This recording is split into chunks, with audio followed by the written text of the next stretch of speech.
CP Rai ji, आप जब राजनीति में थे तो क्या तब भी इसी तरह सीबीआई और ईडी का इस्तेमाल होता था?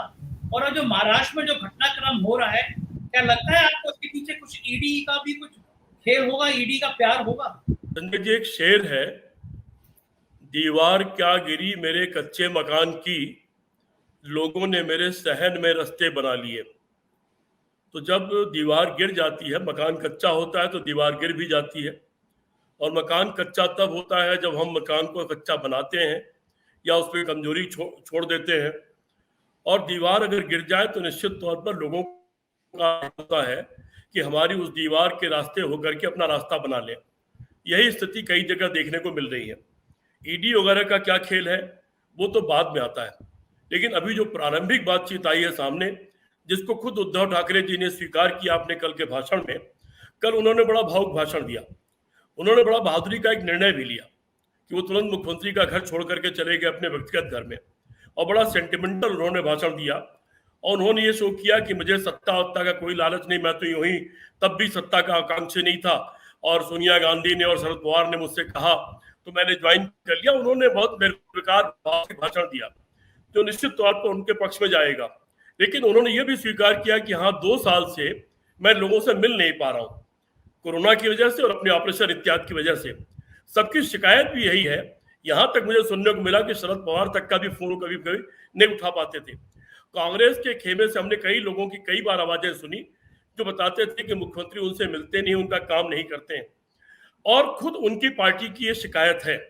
ये शिकायत मुझे लग रहा है संजय जी, ये जो सोने का चम्मच लेके पैदा हुए जितने खानदानी लड़के हैं, जो किसी तो खैर उद्धव ठाकरे नहीं मुख्यमंत्री बनना चाहते तो अलग बात है, लेकिन अन्य जितने खानदानी नेता हैं, इन सारे लोगों के साथ ये प्रॉब्लम है। ये अपने अहंकार में ग्रस्त है। उन्होंने कोई तकलीफ सही नहीं, परेशानी सही नहीं, मेहनत की नहीं, संघर्ष किया नहीं, तो कार्यकर्ता की कीमत, लोगों की कीमत और जनता की कीमत वो जानते नहीं है। उस अहंकार में ग्रस्त होने के कारण वो अपनों से दूर हो जाते हैं।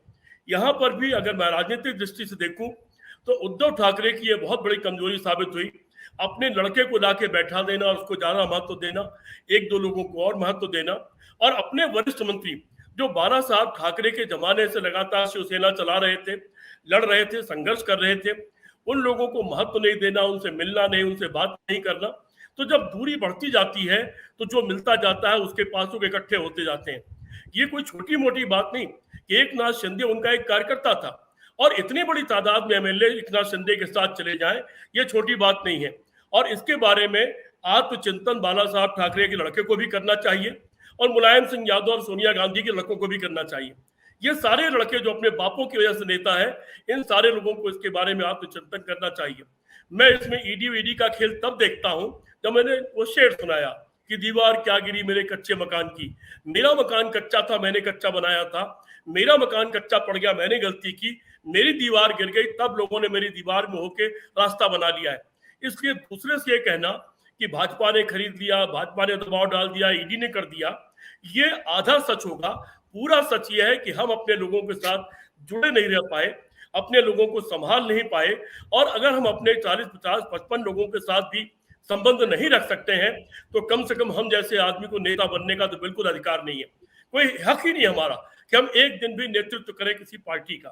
तो इसमें मैं गुनाहगार इस व्यवहार को मानता हूं, इस बात को मानता हूं, जिसके कारण आज इतनी बड़ी तादाद में विधायक शिवसेना को छोड़ करके जाके गुवाहाटी या कहीं बैठे। किसी को भी उठा के नहीं ले जाया गया, किसी को गन पॉइंट पे नहीं ले जाया गया। सब लोग अपने आप सूरत तक पहुंचे थे, और बाद में भी जो टुकड़े टुकड़े में जा रहे हैं, जिन्होंने फोन ऑफ कर दिए, तो निश्चित तौर पर वो लोग कहीं ना कहीं शिंदे को अपने कहीं ज्यादा करीब पा रहे हैं और उद्धव ठाकरे से कहीं ना कहीं दूर हुए हैं। और उद्धव ठाकरे ने निश्चित तौर पर जो नई लाइन लिया है, जो उन्होंने ये बड़ा दिल दिखाया है कि भाई मैं तो कोई पद चाहता ही नहीं था, मुझे बना दिया गया, और कहो तो मैं सब छोड़ने को तैयार हूं, शिवसेना को बचा लो, और तुम कोई शिवसैनिक आ जाए और मेरा लेके चला जाए, मैं इस्तीफा टाइप करके बैठा हूं। ये उनकी सेंटिमेंटल अपील क्या काम करेगी वो एक अलग जगह चीज है, और उसको मैं उनके पक्ष में देखता हूं। लेकिन फिलहाल तो उनसे गलती हो गई है और उनके हाथ से गोटी फिलहाल सरक गई है। अजीत पवार जी की प्रेस कॉन्फ्रेंस चल रही है, उन्होंने कहा है कि हम सरकार बचाने की पूरी कोशिश करेंगे। शरद पवार जी ने कहा है कि हम गठबंधन के साथ हैं, सरकार बचाएंगे। क्या लग रहा है कि अभी भी शरद पवार के पास कुछ पत्ते होंगे? क्योंकि शरद पवार के बारे में कहा जाता है कि कोई सोच नहीं सकता वो किस तरह की राजनीति करते हैं और कब क्या पत्ते चल जाते हैं। तो क्या शरद पवार के पास कोई गेम प्लान बचा होगा? लोग कह रहे हैं उद्धव ठाकरे कुछ देखिए एक्टिव चाहते थे, गठबंधन से अलग होना चाहते थे। इस प्लान में बीजेपी के संग जाने में उद्धव ठाकरे का भी कोई गेम है? क्या लग रहा है पूरा सीन में क्या होने वाला है? संजय जी, अगर उद्धव ठाकरे अपने पद से चिपके रहे होते, अगर उद्धव ठाकरे कल मुख्यमंत्री का घर छोड़कर नहीं गए होते, अगर उद्धव ठाकरे ने कल वो भाषण नहीं दिया होता और ये ऑफर नहीं किया होता कि मैं केवल मुख्यमंत्री नहीं बल्कि पार्टी का अध्यक्ष पद छोड़ने को भी तैयार हूं, आप लोग आइए, तो आप जिसको कहिए उसको हम बना दें, मैं इसको भी छोड़ने को तैयार हूं, तो वो उनका एक बड़ा गेम चल चुका है। मुझे ऐसा लगता है क्योंकि जो भी फैसला होना वो सदन के भीतर होना है और सदन में आकर के सबको अपनी उसी कुर्सियों पर बैठना, आमने सामने बैठना है। और उस सदन के भीतर आने के बाद वहां ना तो गुजरात पुलिस होगी और ना वहां पर असम पुलिस होगी, और बहुत सारे लोग जो किसी सेंटिमेंट में, किसी लालच में चले गए होंगे, जिनके खिलाफ कोई बहुत बड़े मामले नहीं, क्योंकि 45-40 लोग सबके सब किसी सरकार में मंत्री नहीं बना दिए जाएंगे। तो मुझे ऐसा लगता है कि कुछ न कुछ उल्टा होने की गुंजाइश अभी है। अगर उद्धव ठाकरे ने यह त्याग नहीं दिखाया होता तो निश्चित तौर पर कुछ नहीं होता, लेकिन उन्होंने पहले जो गलती की उसको सुधारने का एक बड़ा काम ये किया है और सीधे सीधे मुख्यमंत्री का घर छोड़ के चले गए। मेरी राजनीतिक समझ ये कहती है कि शायद इन्हीं सब बातों को लेकर कहीं न कहीं शरद पवार उनकी बातचीत हुई है। कांग्रेस पार्टी और एनसीपी पूरी ताकत के साथ उद्धव ठाकरे के साथ खड़ी रही है और उनको खड़ा होना भी चाहिए, अगर वो सब लोग खत्म नहीं हो जाना चाहते हैं तो। अभी बीजेपी एक बार मार खा चुकी है। सुबह 5 बजे शपथ ग्रहण कराने के बाद उसकी जो छीछा-लेदर हुई, जो तमाम बुराई पूरे देश में और दुनिया में उसका चेहरा काला हुआ, कि मुझे नहीं लगता कि इस बार कोई बहुत जल्दबाजी करने की कोशिश करेगी। वो भी फूंक-फूंक के कदम रखेगी और पता नहीं क्यों मुझे ऐसा लगता है कि अभी बहुत कुछ बाकी है, जो सदन शुरू होने के बाद और सदन में आने के बाद हमें दिखाई पड़ेगा। ऐसा मुझे लगता है कि दृश्य कुछ दूसरा भी दिखाई पड़ना चाहिए और शरद पवार जैसे अनुभवी नेता का जो अनुभव है, निश्चित तौर पर उसी के आधार पर ये कह रहे हैं कि अभी हम सरकार बचाएंगे। लेकिन सीपी साहब, ये उद्धव ठाकरे का घर छोड़ के जाना एक मास्टर स्ट्रोक भी हो रहा है ना? सिंपैथी मिल रही है इतनी आसानी से? क्या उद्धव ठाकरे उनका जो भाषण था वो अपने आप में मास्टर स्ट्रोक था। उन्होंने अपनी गलती को स्वीकार किया कि हाँ मुझसे गलती हुई है, मैं नहीं मिल पाया हूँ कोरोना की वजह से, अपनी बीमारी की वजह से, ऑपरेशन की वजह से। उन्होंने उसको स्वीकार किया। उन्होंने स्वीकार किया कि नहीं, मैं तो पद चाहता ही नहीं था, मुझे जबरदस्ती दिया गया, मैं अभी मुख्यमंत्री नहीं, मैं तो अध्यक्ष पद भी छोड़ने को तैयार हूँ, आप लोग किसी शिव सैनिक को बना लो, मैं ये सब छोड़ने को तैयार हूँ।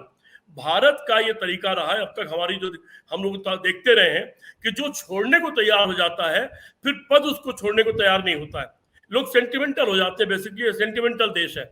इसलिए मुझे लगता है कि अभी बहुत कुछ होना अभी बाकी है। जो दृश्य दिखलाई पड़ रहा वही शायद अंतिम दृश्य नहीं है।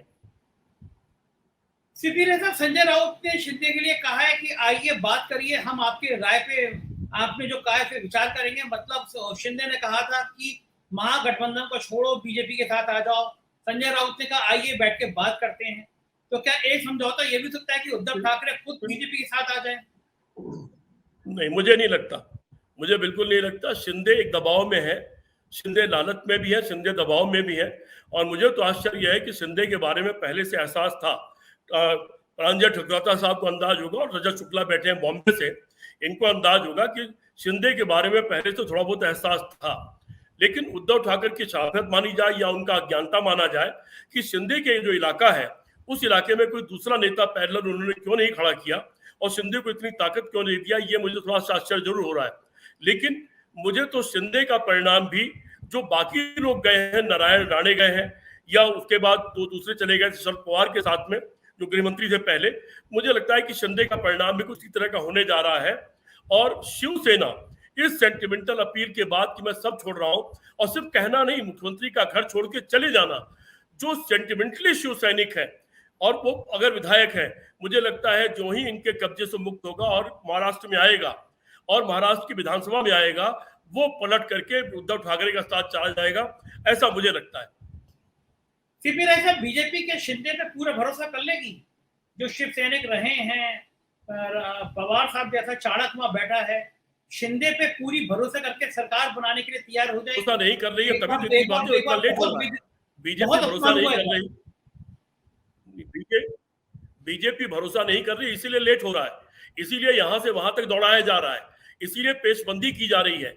बीजेपी भरोसा अभी भी केशव कोश्यारी जैसे जो गवर्नर हैं, जिन्होंने सरकार के प्रस्ताव करने के बाद भी विधान परिषद का जो नॉमिनेशन था उसको गैर कानूनी तरीके से लंबे समय तक रोके रखा, जिससे कि मुख्यमंत्री को अपना पद छोड़ना पड़ जाए, तो कोश्यारी उस तरह की कोई हरकत कर सकते जो सुबह 5 बजे उन्होंने किया था। लेकिन बोवई साहब के फैसले के बाद और देश के जो हालात हैं और दुनिया में जो इस वक्त बीजेपी की किरकिरी हुई